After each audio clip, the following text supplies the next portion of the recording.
మన blood సెల్స్లో 9th పేర్ క్రోమోజోమ్లో ఒక జీన్ ఉంటుంది. దాన్ని ఏబీఓ జీన్ అంటాం.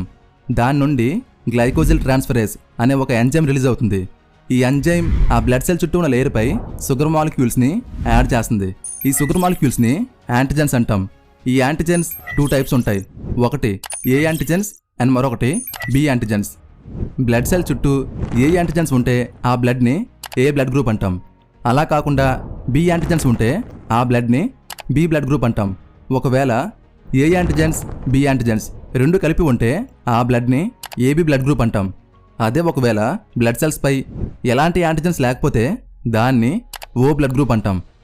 అయితే బ్లడ్ సెల్లో ఉన్న ఫస్ట్ పేర్ క్రోమోజోమ్స్ మరొక ఎంజైమ్ని రిలీజ్ చేస్తాయి. ఆ ఎంజైమ్ ఏం చేస్తుందంటే ఒక ప్రోటీన్ని బ్లడ్ సెల్పై క్రియేట్ చేస్తుంది.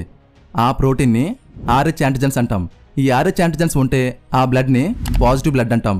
ఒకవేళ ఆర్హెచ్ యాంటిజెన్స్ లేకపోతే ఆ బ్లడ్ని నెగిటివ్ బ్లడ్ అంటాం. సో ఈ విధంగా టోటల్గా 8 టైప్స్ ఆఫ్ బ్లడ్ గ్రూప్స్ ఉంటాయి. ఏ యాంటిజెన్స్ ఉంటూ ఆర్హెచ్ యాంటిజెన్స్ కూడా ఉంటే ఆ బ్లడ్ని ఏ పాజిటివ్ అంటాం. ఒకవేళ ఏ యాంటిజెన్స్ ఉండి ఆర్హెచ్ యాంటిజెన్స్ లేకపోతే ఆ బ్లడ్ని ఏ నెగిటివ్ అంటాం.